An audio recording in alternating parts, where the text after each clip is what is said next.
अस्सलाम वालेकुम friends and welcome to Zanish TV.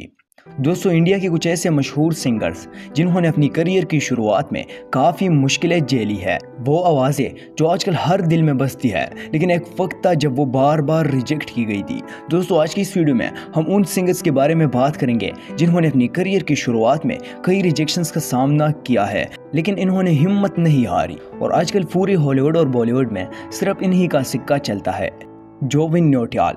दोस्तों, आज से तकरीबन 15 साल पहले 2011 में इंडिया की रियलिटी शो एक्स फैक्टर में जुबिन नौटियाल ने अपना पहला ऑडिशन लेने के लिए हिस्सा लिया। जब जुबिन नौटियाल ने अपना लाइव परफॉर्मेंस दिया तो उस वक्त के सबसे फेमस सिंगर सोनू निगम ने इन्हें बहुत ही बुरी तरीके से रिजेक्ट कर दिया। उसने कहा कि इनकी आवाज़ में कोई अट्रैक्शन ही नहीं है, लेकिन किसी को भी ये पता नहीं था कि ये बंदा इतना टैलेंटेड भी हो सकता है कि अपनी रिजेक्ट होने वाली जज यानी सोनू निगम को भी पीछे छोड़ देगा। दोस्तों, जुबिन नौटियाल एक ऐसी पर्सनालिटी है जिन्होंने अपनी फैशन और सिंगिंग स्किल से सबको अपना दीवाना बना दिया है। जुबिन नौटियाल की आवाज़ तो कमाल की है ही, लेकिन इन्होंने जो बॉलीवुड इंडस्ट्री को सॉन्ग दिए हैं उनका मुकाबला शायद ही कोई और सिंगर कर पाए।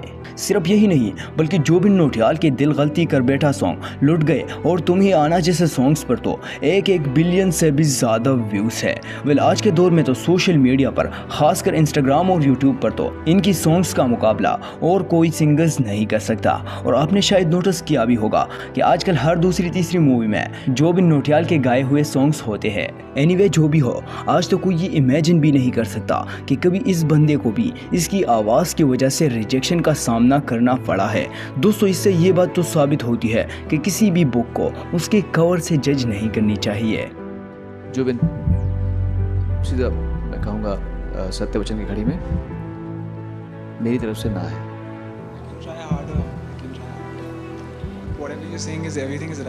ये मेरा बेस्ट नहीं। विशाल मिश्रा। दोस्तों, एनिमल मूवी का सॉन्ग पहले भी मैं तुमसे मिला हूँ तो आपने ज़रूर सुना होगा, और खासकर इंस्टाग्राम पर तो ये गाना बहुत ही फेमस है। लेकिन कैसे लगेगा अगर आपको मैं कहूँ कि इस गाने को इंडिया के टॉप सिंगर्स में से एक विशाल मिश्रा ने ही गाया है। जी हाँ दोस्तों, सिर्फ यही नहीं बल्कि RRR मूवी की नाचो नाचो सॉन्ग और कबीर फिल्म की कैसे हुआ सॉन्ग के पीछे भी विशाल मिश्रा की ही आवाज़ है। लेकिन क्या आपको पता है कि विशाल मिश्रा को अपनी करियर की शुरुआत में इंडिया के टॉप सिंगर्स जजेस ने इनको एक नहीं बल्कि दो बार रिजेक्ट किया था। विशाल मिश्रा ने अपना पहला ऑडिशन इंडियन आइडल की सीजन 4 में दिया था। उस वक्त इनकी एज काफ़ी कम थी। जजेस ने इन्हें पहली बार में ही रेड फ्लैग दिखाकर इनको रिजेक्ट किया, लेकिन विशाल मिश्रा ने हिम्मत नहीं हारी और 2 साल तक लगातार मेहनत करते रहे। और 2 साल बाद एक बार फिर से विशाल मिश्रा इंडियन आइडल की सीजन 4 में आ गए, जहां फर्स्ट राउंड तो इन्होंने पार कर दिया, लेकिन बदकिस्मती से सेकेंड राउंड में ये शो से ही रिजेक्ट हो गए। लेकिन 2 बार रिजेक्ट होने के बाद भी विशाल मिश्रा डिसअपॉइंट नहीं हुए और मेहनत करते रहे। और फिर एक दिन इन्होंने TDTV नेशनल की शो भारत की शान सिंगिंग स्टार में अपनी किस्मत आजमाई और आखिरकार ये सेलेक्ट हो गए, जिसके बाद विशाल मिश्रा की back to back hit songs आने लगे। अब विशाल मिश्रा न सिर्फ गाने गाते हैं बल्कि ये सॉन्ग्स कंपोज भी करते हैं। अब विशाल मिश्रा सिर्फ इंडिया में नहीं बल्कि पाकिस्तान में भी बहुत से दिलों पर राज करते हैं। आज तो विशाल मिश्रा इंडिया के टॉप सिंगर्स में से एक माने जाते हैं। अरिजीत सिंह। दोस्तों, अगर इंडियन म्यूज़िक इंडस्ट्री की बात की जाए तो शायद ही उसमें कोई ऐसा सिंगर होगा जो अरिजीत के लेवल को मैच कर सके, क्योंकि अरिजीत की आवाज़ इतनी अट्रैक्टिव है कि आज इंडिया समेत पाकिस्तान और बांग्लादेश भी इस बात को एक्सेप्ट करते हैं कि ये जिस गाने में भी अपना आवाज़ दे दे उसमें खुद ब खुद ही जान आ जाती है। लेकिन आपको यकीन नहीं होगा कि आज के सबसे फेमस सिंगर अरिजीत सिंह को भी कभी रिजेक्शन का सामना करना पड़ा है। 2005 में जब अरिजीत ने PM गारकुल टॉप 6 की सिंगिंग कंपटीशन में हिस्सा लिया तो इसे ना सिर्फ जजेस ने रिजेक्ट किया बल्कि ऑडियंस ने भी इसे इतने कम वोट्स दिए कि अरिजीत को मजबूरन शो से आउट होना पड़ा। लेकिन अरिजीत सिंह को अपने ऊपर पूरा भरोसा था। ये जानते थे कि आज नहीं तो कल सिर्फ मैं ही इस इंडस्ट्री पर राज करूंगा। 2013 में इनका एक गाना तुम ही हो, जो कि आशिकी 2 मूवी के लिए गाया गया था, वो इतना ज़्यादा हिट हुआ कि अरिजीत पूरी इंटरनेट पे छा गए, जिसके बाद इंडियन म्यूज़िक इंडस्ट्री पे अरिजीत का ही दौर शुरू हो गया। और तब से लेकर आज तक बॉलीवुड इंडस्ट्री में कोई ऐसा सिंगर नहीं आया जो अरिजीत की सिंगिंग को मैच कर पाए। इनकी फेमस सॉन्ग की लिस्ट तो इतनी लंबी है कि इनको गिन पाना भी मुश्किल है। आजकल के कुछ लोग तो ये तक कहते हैं कि अरिजीत की वॉइस पैदाइशी इतनी सोलफुल है, लेकिन ऐसा कुछ भी नहीं है, क्योंकि अरिजीत सिंह ने इस मुकाम को हासिल करने के लिए सालों मेहनत की है। इन्होंने खुद ही बताया था कि मैंने अपनी आवाज़ को जगह जगह पर वर्ड्स बाय वर्ड्स तोड़ तोड़ कर ऐसी बनाई है। मैंने तो अपने वॉइस को तोड़ा है। मेरा वॉइस थोड़ी ऐसा था पहले, मेरा वॉइस अलग ही था। एमवे बंटाई।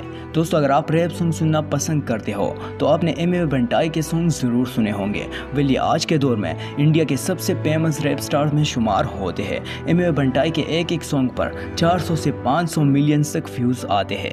एमवे का असल नाम शाहरुख है और इन्होंने सिंगिंग का आगाज़ 2014 में किया था। लेकिन आपको जानकर हैरत होगी कि एमवे बंटाई हमेशा से ऐसे नहीं थे। आप बिलीव नहीं करेंगे कि अपनी करियर की शुरुआत में जब इन्होंने पहली दफ़ा इंडियाज़ गॉट टैलेंट में पार्टिसिपेट करके अपना गाना सुनाने की कोशिश की तो वहाँ से इनको बहुत ही बुरी तरीके से रिजेक्ट कर दिया था। जजेस ने कहा कि इनकी आवाज़ में कोई अट्रैक्शन ही नहीं है और इनकी गानों में 100 नुक्स निकाल कर इनको शो से ही बाहर कर दिया। जजेस ने इनको बहुत ही बेइज्जत किया, लेकिन एमवे बंटाई ने हार नहीं मानी और इन्होंने अपना एक यूट्यूब चैनल खोला एमवे बंटाई के नाम से और मार्च 2014 में इस चैनल पर अपना पहला सॉन्ग अपलोड किया। इस सॉन्ग का नाम था और बंटाई। ये सॉन्ग इतना हिट हुआ कि ये पूरे इंडिया में फेमस हुए। इनके बैक टू बैक कंपनी जैसे हिट सॉन्ग्स आने लगे। आज इनके यूट्यूब चैनल पर 22 मिलियन से भी ज़्यादा सब्सक्राइबर है। सिर्फ इतना ही नहीं, बल्कि ये बॉलीवुड मूवीज़ के लिए भी गाने गाते हैं। है क्या तुम्हारे इस पर्सनालिटी के साथ? ये पॉसिबल नहीं है। बहुत सारे लाइन लगती होगी और बनता है क्या बोलते हो? ऐसा कुछ नहीं। नेहा कक्कड़। दोस्तों, नेहा कक्कड़ एक ऐसी पर्सनैलिटी है जिसे कोई तारुफ की ज़रूरत नहीं है, क्योंकि ये अपनी पुरकशिश आवाज़ की वजह से पूरी बॉलीवुड इंडस्ट्री पर राज करती है। नेहा कक्कड़ की हर एक सॉन्ग 700 से 800 मिलियन व्यूज़ क्रॉस कर चुके हैं। नेहा कक्कड़ ने आज तक इतने सॉन्ग्स गाए हैं कि इसे गिनना भी मुश्किल है। इवन सबसे पॉपुलर टी सीरीज चैनल पर तो सबसे ज़्यादा नेहा कक्कड़ की ही सॉन्ग्स है। वेल, नेहा कक्कड़ की singing journey Indian Idol season 5 से स्टार्ट हुई। इन्होंने जब अपना पहला ऑडिशन दिया तो ये सेलेक्ट तो हो गई, लेकिन बदकिस्मती से आगे जाकर इनको किसी ने वोट नहीं दिया, जिसकी वजह से नेहा कक्कड़ को शो से ही आउट होना पड़ा। लेकिन नेहा कक्कड़ ने हार नहीं माना, मेहनत करती रही और फिर से इंडियन आइडल में हिस्सा लिया। और इस बार सिर्फ ये सेलेक्ट नहीं हुई, बल्कि इनको बॉलीवुड से सॉन्ग्स भी मिलना स्टार्ट हो गए। वेल, अब तो नेहा कक्कड़ इंडिया की फीमेल सिंगर्स में सबसे टॉप पर है और जिस शो से इसको रिजेक्ट किया था, आज उसी शो की ये जज बन चुकी है और आने वाले नए सिंगर्स को ये जज करती है। आज नेहा कक्कड़ इंडिया के सबसे रिच सिंगर्स में टॉप पर है।